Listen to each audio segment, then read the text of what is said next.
Hello और आज के इस खास एक्सप्लेनर में आपका स्वागत है। बिना किसी देरी के आज हम सीधे एक बेहद अहम क्लिनिकल डोजियर को डिकोड करने वाले हैं। हमारा फोकस इंसानी स्वास्थ्य के सबसे बड़े रहस्य यानी कैंसर पर होगा। हम इसके बायोलॉजिकल मैकेनिज्म, इलाजों के विकास और इससे जुड़ी उन सामाजिक और आर्थिक सच्चाइयों को समझेंगे जो अक्सर अनदेखी रह जाती हैं। आज के इस सफर के लिए हमारा रोड मैप कुछ इस तरह होगा। हम दी रोग सेलुलर प्रोटोकॉल से शुरू करेंगे, फिर डायग्नोस्टिक पाइपलाइन, पुराने ब्लंट फोर्स तरीके और फिर प्रिसिजन सेल रेवोल्यूशन को समझेंगे। आखिर में हम इसके इकोनॉमिक्स पर भी बात करेंगे। देखिए, अक्सर हम सोचते हैं कि कैंसर कोई बाहर से आया हुआ इन्फेक्शन या हमलावर है, लेकिन असल में इस पूरे कॉन्सेप्ट को हमें एक नए नज़रिए से देखने की ज़रूरत है। ये शरीर के अपने ही अंदरूनी सिस्टम का एक करप्शन है। ये तब होता है जब आपकी कोशिकाएं या सेल्स बिना किसी ज़रूरत के आउट ऑफ कंट्रोल होकर बढ़ने लगती हैं। तो चलिए सेक्शन 1 द रोग सेल्युलर प्रोटोकॉल की तरफ बढ़ते हैं। यहाँ हम एकदम माइक्रोस्कोपिक लेवल पर जाकर देखेंगे कि आखिर हमारे शरीर का सिस्टम हाईजैक कैसे होता है। अब जरा इस कॉन्ट्रास्ट को देखिए। स्वस्थ कोशिकाएं बहुत ही डिसिप्लिन में काम करती हैं। वे एक खास मकसद से डिवाइड होती हैं और टाइम आने पर खुद नष्ट हो जाती हैं। लेकिन दूसरी तरफ जो कैंसर कोशिकाएं होती हैं, वो शरीर के सारे स्टॉप सिग्नल्स को लिटरली इग्नोर कर देती हैं। वो बिना रुके मल्टीप्लाई होकर एक खतरनाक और अस्त-व्यस्त जाल बना लेती हैं। अब आपके मन में सवाल आ रहा होगा कि ये सब शुरू कैसे होता है। इसके 4 मुख्य ट्रिगर्स हैं जो सीधा आपकी डीएनए को डैमेज करते हैं। इसमें प्रोसेस्ड फूड में मौजूद केमिकल्स और तंबाकू का फिजिकल फ्रिक्शन शामिल है। इसके अलावा माइक्रोप्लास्टिक्स और रेडिएशन जैसे पोल्यूटेंट्स और एलर्जी से होने वाले क्रॉनिक अल्सर जैसी दिक्कतें भी इसमें आती हैं।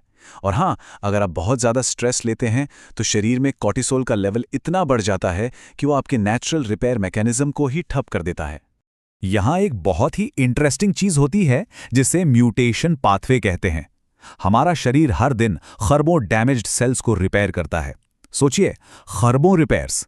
लेकिन उन सब में से अगर सिर्फ एक परमानेंट ग्लिच या गलती हो जाए तो एक बागी सेल जन्म लेता है और फिर शरीर के अंदर ही जगह और न्यूट्रिएंट्स के लिए एक पूरी की पूरी सिविल वॉर शुरू हो जाती है।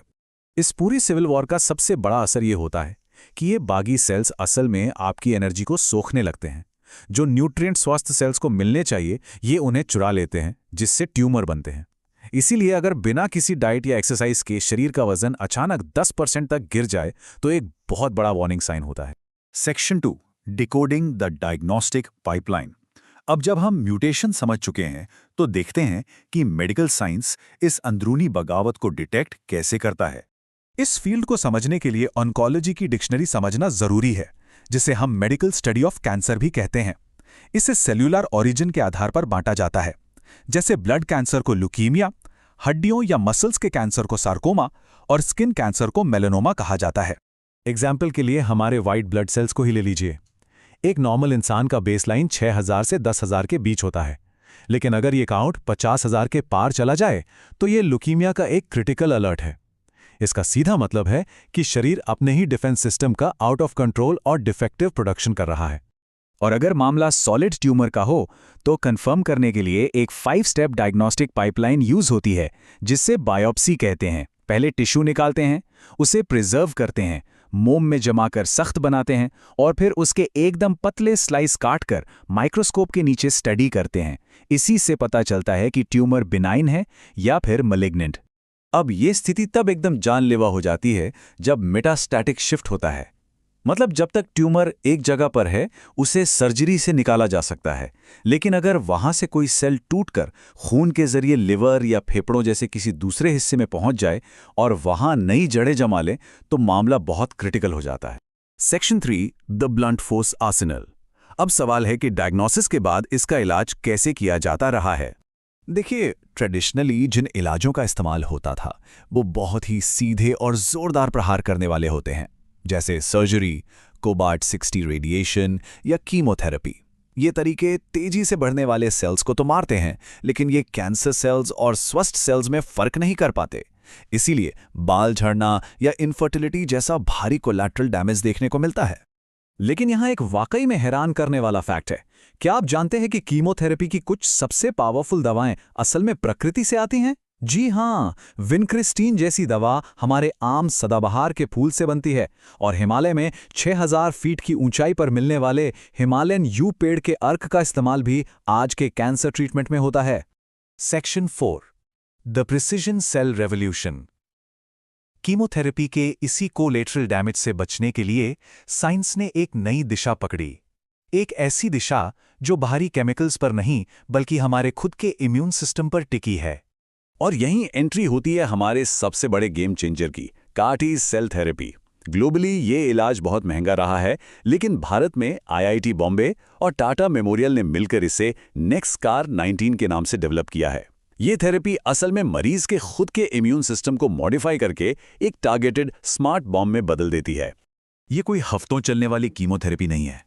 इसके बजाय खून से आपके टी सेल्स निकाले जाते हैं, उन्हें लैब में जेनेटिकली अपग्रेड किया जाता है, उनकी लाखों कॉपियां बनाई जाती हैं और फिर उन्हें वापस शरीर में डाल दिया जाता है। ये सिर्फ एक सिंगल फाइनल डोज होता है। ये अपग्रेडेड सेल्स एक काइमेरिक लॉक एंड की सिस्टम की तरह काम करते हैं। ये स्वस्थ टिश्यूज को बिल्कुल इग्नोर करते हैं और सीधे कैंसर सेल्स पर लॉक होकर उनका खात्मा कर देते हैं। इसका एक बहुत बड़ा माइलस्टोन हमें 2024 में दिखा, जब इसी स्वदेशी तकनीक की मदद से भारतीय सेना के एक कर्नल को पूरी तरह से कैंसर मुक्त घोषित किया गया। Section 5, the economics of survival.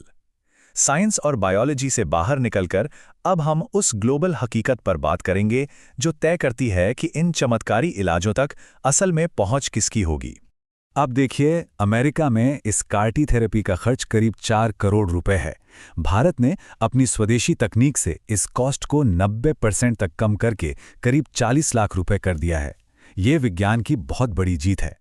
पर एक कड़वी सच्चाई ये भी है कि 40 लाख रुपए भी आज के समय में देश की एक बहुत बड़ी आबादी की पहुंच से बाहर है। इसे और गहराई से समझें तो कॉर्पोरेट रिसर्च की कॉस्ट और इंसानी जान के बीच का ये फ्रिक्शन बहुत रियल है। सोचिए, उल्टी रोकने वाली एक आम दवा जिसे बनाने का खर्च सिर्फ 28 रुपए आता है, वो इंटरनेशनल पेटेंट कानूनों की वजह से बाजार में 3,500 रुपए में बिकती है। ग्लोबल हेल्थ केयर का ये वो हिस्सा है जिस पर बात करना बेहद जरूरी है।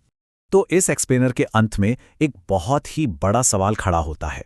हमने म्यूटेशन को मैप कर लिया, डायग्नोस्टिक्स को डिकोड कर लिया और एक बेहतरीन इलाज भी इंजीनियर कर लिया है। लेकिन जब बायोलॉजिकल रहस्य सुलझ चुका है, तो क्या मानवता कभी उन जियोपॉलिटिकल और आर्थिक दीवारों को गिरा पाएगी जो एक मरीज और उसकी जिंदगी बचाने वाले इलाज के बीच खड़े हैं? इस बारे में जरूर सोचिएगा। आज के इस एक्सप्लेनर में हमारे साथ जुड़ने के लिए आपका बहुत बहुत धन्यवाद।